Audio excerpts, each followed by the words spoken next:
कैसी भी परिस्थिति हो, बाहरी या आंतरिक, उपासक को संतुष्ट रहना चाहिए।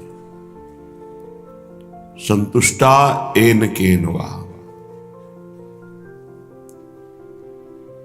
अंतःकरण को संतुष्ट रखना ये सबसे बड़ी सावधानी है।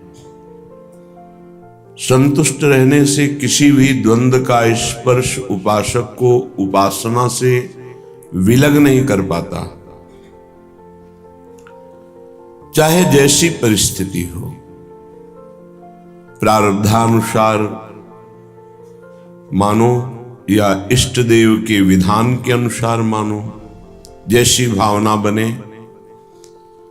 बाहरी परिस्थिति व्यवहार की या आंतरिक परिस्थिति अंतःकरण की, दोनों में साधक को बहुत गंभीर और संतुष्ट रहना चाहिए। जोई जोई प्यारो करे सोई मोहि भावे। ऐसा ना हो कि किसी परिस्थिति के बदलने में सारा भजन का प्रयास कर बैठे कि हमारे अनुकूल वास मिले, अनुकूल भोजन मिले, अनुकूल प्रणाम नमस्कार स्तुति वंदना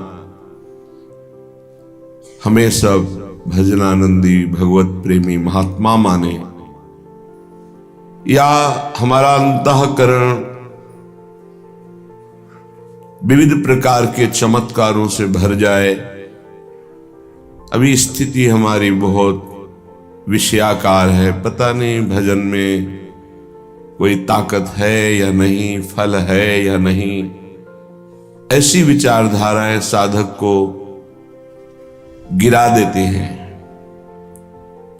अर्थात जिस अध्यात्म की दिव्यता में पहुंचना है, वहां पहुंचने के लिए वृत्ति बहुत खतरनाक है, क्योंकि वो कुछ समय बाद उब जाएगा और परमार्थ से हटकर मनोरंजन करने लगेगा। संतुष्टा एन केनवा, कैसी भी परिस्थिति हो अपने आराध्य देव का हृदय से आश्रय है। नहीं भजन में मन लग रहा, नहीं हमारे हृदय में आनंद है, विषय चिंतन हो रहा है, धैर्य धारण करो। ये आगमा पाइनो अनित्यास्तास्तितिक्षस्व भारत। ये आने जाने वाली वृत्तियों से दुखी सुखी होना संसारियों का लक्षण है। उपासक इन वृत्तियों से ही तटस्थ रहता है, साक्षी मात्र रहता है, वृत्तियों का भोक्ता नहीं बनता। जो इन वृत्तियों का भोक्ता बन जाता है वो पतित हो जाता है।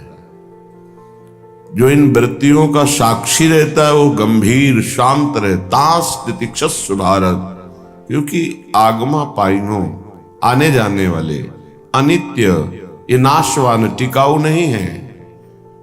घबराओ मत, ये चले जाएंगे।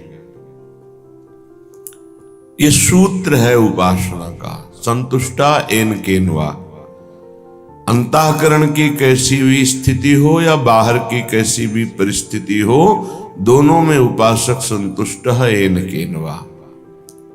कितना संतुष्ट? श्रीपाद प्रबोधानंद जी कह रहे, निंदावा स्तुतिरेव वा बहु विपतु संपत्तिरेवा स्तुवा पांडित्यं वत मूर्खतापि यदि वा विरागोऽथवा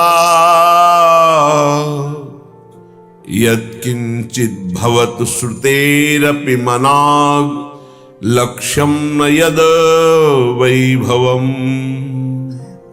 तद्वृंदा विपिनं न जीवनमिदम्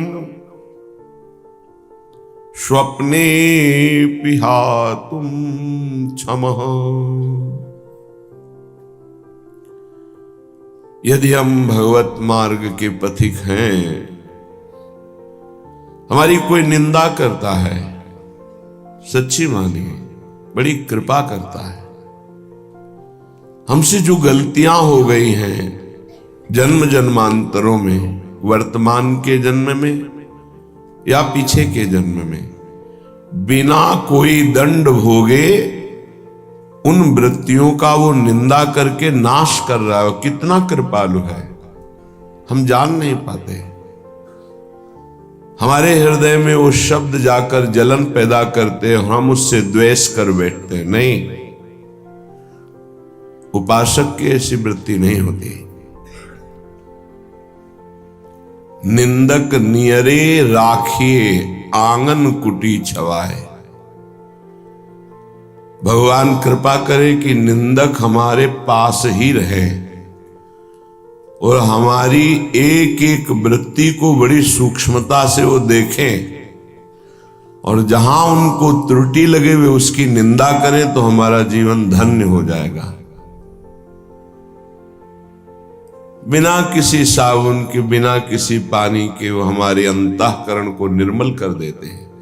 निर्मल करे शुभाए। भगवान की कृपा मनाए जब अपनी निंदा हो, बस उसमें यह देखना है कि यदि वास्तविक जो निंदा की जा रही है वो दोष हमारे अंदर है, निरीक्षण करे। यदि है तो प्रसन्न हो कि भगवान इनकी वाणी में बैठ करके हमारे आंतरिक दोषों को हमें दिखा रहे हैं।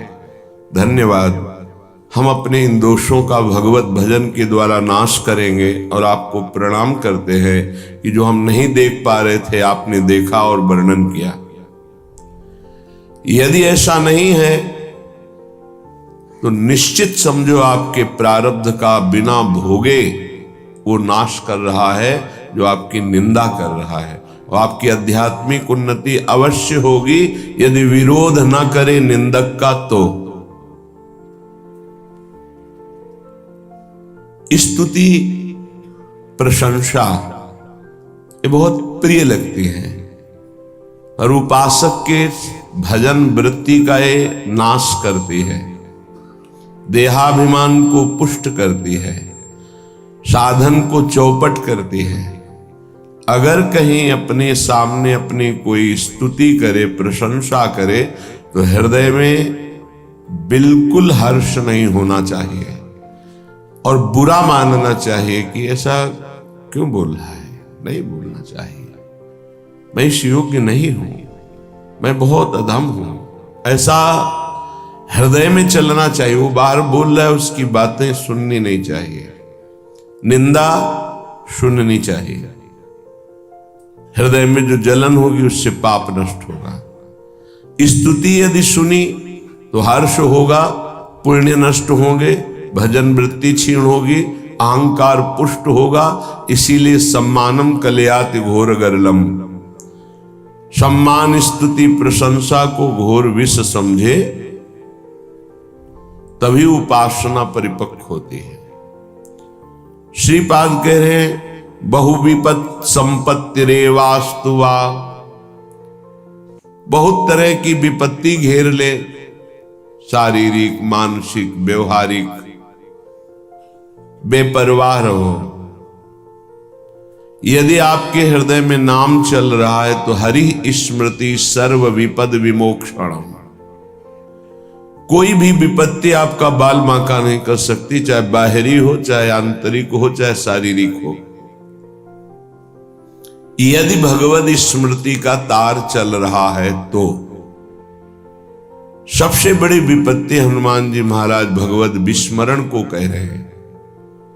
का हनुमंत विपत्ति प्रभु सोई, जब तो सुमिरन भजन न होई। यदि प्रभु का सुमिरन भजन नहीं हो रहा तो फिर विपत्ति ही विपत्ति है। हरि स्मरण चल रहा है, प्रियालाल का स्मरण चल रहा है, कोई भी विपत्ति आपको कुछ भी नहीं बिगाड़ सकती, कोई भी दुख नहीं दे सकती यदि हरि स्मरण चल रहा है। खास बात समझिए।